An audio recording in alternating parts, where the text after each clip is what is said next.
Okay, that was just me showing off my new Afro wig, and in this video I'll be showing you in details how I made that Afro wig.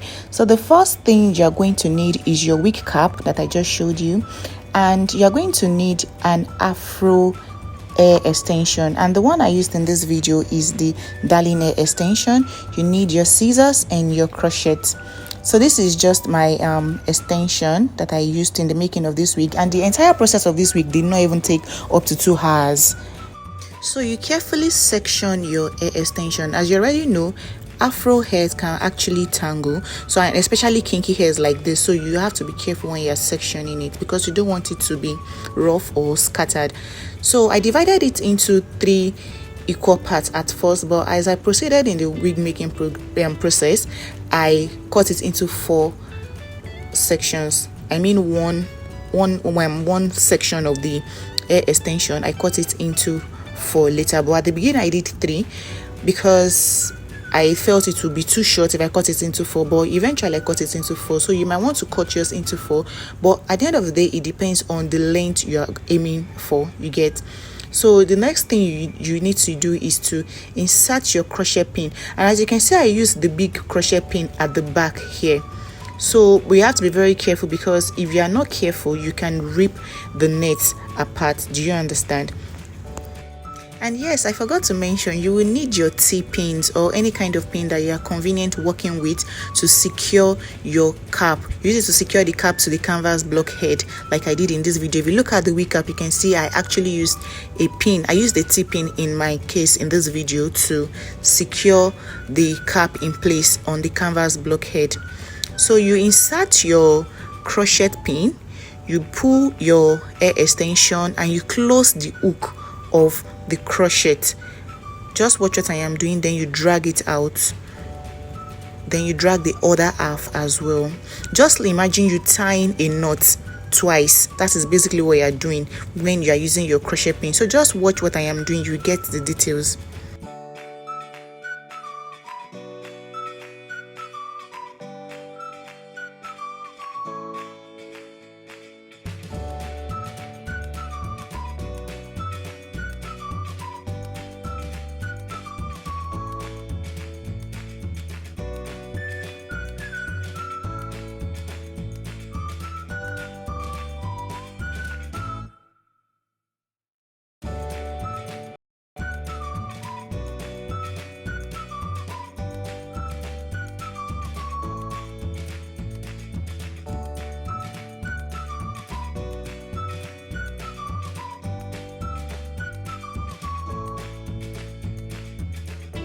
Now I am done with the first layer, which is the back.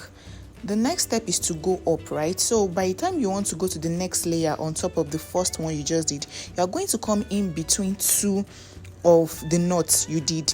Like, look at what I'm doing here now. I came in between the first 2 on the right hand side. I came in between them. I'm not going to like put the next hair on top, directly on top of the one underneath. It's going to be between 2 extensions that I have inserted, just in between, above it. Just watch what I am doing, and you just continue like that because you don't want your Afro wig to be too full. At the end of the day, you don't want it to be too scanty as well. So you just make sure that you're taking your hair in small section, especially considering the fact that you are using a big crochet pin and you don't want to rip your lace. Okay, if you do not know how to use a crochet pin, just watch what I am doing here. You insert your crochet into the net, and be careful while pulling it out, especially if you're using the big one. Then you can see the hook at the tip of that crochet pin. You use it to pick your hair, then you close the hook, you pull out one half of your extension, you go back and pull the other half. But the first half you're pulling, you're not pulling it out completely. So the second half is the one you pull out completely. Like I said earlier, it's just like you're trying to knot something, not a rope, you get. So you pull it out of the net, you go back with your hook, you let the cover of the hook close it, then you bring one half out but not completely, then you go back and pick the other half. It is important that you ensure that the hook on the crochet pin is covered, like it's closed. That other hook you know the hook that will pick the hair, there's something that is supposed to close it. Make sure that thing closes it before you bring out your hair. If not, you are going to rip your lace or your wig cap. That is basically how it works. Just watch what I am doing here closely and you will get it. After doing the second layer, I continued the same in the same pattern. You go in between two knots that you have made, two extensions that you have knotted at the back. You go up in between it and you fill in the next one just like that till you get to the front of the wig. So this is one section or one of the extensions in the pack. I divided it into two equal parts. Then the two equal halves, I will fold them again into two equal halves. That means I divided just one into 4 sections. If you are familiar with Afro extensions, you know that they usually like pack them in smaller sections. So you just pick one section, you cut it into 4 equal halves. If you are trying to go for the length I did in this video, but if you want something longer, you might want to stick to the three equal parts I started with at the beginning. Okay, also do not leave out the edges of your wig, I mean the areas close to your hair. Make sure you fill those places as well, because you do not want that place to be scanty, because that is going to be the beauty of your Afro wig. The front and the side especially, you need them to be as full as they can get. Please just make sure you watch the video to the end. Do not skip any part so that you can see the details of what I did, especially when I got to the top of the wig. Okay, just make sure you watch it to the end. Don't worry, I'm just trying to make sure you're getting all the details. I filmed from different angles so you can see how it actually works for you to get a very good result.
You can see I'm not leaving out this area at the front.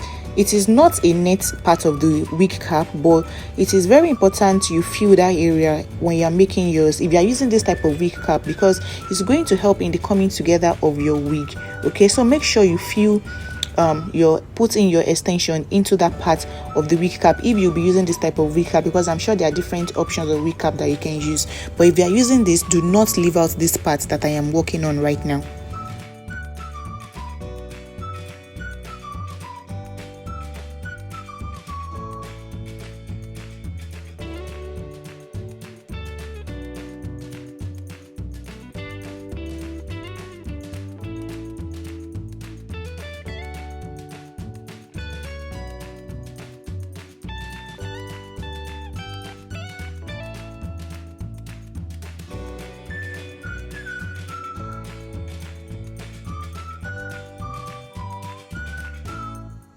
You can see I am done with the edge at the front, or the hairline, whatever you want to call it. You can see I have filled that area as well, and if you look at it closely, you can see that I did not space it as much as I spaced the back. I'm talking about the front right now.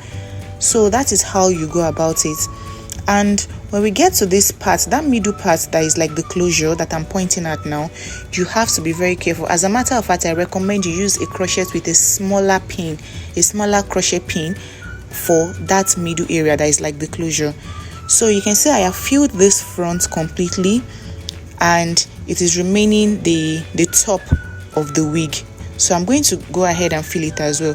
But if you're not sure how to do your spacing between each layer, like maybe from the back to the middle like I did here, you can just use your marker, your highlighter. You can use it to mark it at 1 inch interval between one layer to the next. But when you get to this area that I am in now, that I'm working on now, after you have gotten to this point, you can reduce the spacing of each of the layer to half an inch. Okay, but at the end of the day, it depends on the fullness you're trying to achieve and the length of the hair you want to go for. But for this particular hair, I used just one pack of the Darling hair extension. If you are in Nigeria, I'm sure you're familiar with that brand, but you don't have to use that brand. Just use what works for you, a good quality hair. Now at this point, I was done filling in the hair extension into the wig cap, and this is where the real work begins actually. So the beauty of an Afro wig is in the trimming. At this point, you are going to come out with an Afro wig, comb it out, and you start trimming. The essence of the combing is to know the exact volume you have and to like structure it as well. So when you are trimming, you know where to trim and where not to trim. So this is where the work is, and this is what will determine the beauty of your Afro wig. So just watch how I'm going to go about it and how I'm going to trim it, and wait for the end result.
At this stage, the wig was already coming together, so when you are trimming yours, make sure you do not over trim. It's better you don't over trim at the beginning than you now trim it, then you realize that you have over trimmed. Okay, and so this is what we have now. This is the end result, and this is it on our model. Her name is Dorcas. Look at how you can see how pretty she looks. So that is basically how you go about making your Afro wig, and this entire process did not even take me 2 hours. So just make sure you follow the steps in this video, like and comment and share this video with an Afro wig lover that he or she can make an Afro wig at the comfort of their homes. Okay, so remember to like, subscribe, share this video, and I will see you in my next video. If you have any question, please remember to drop it in the comment section and I will do well to reply your messages. So thank you, and I'll see you in my next video. Bye.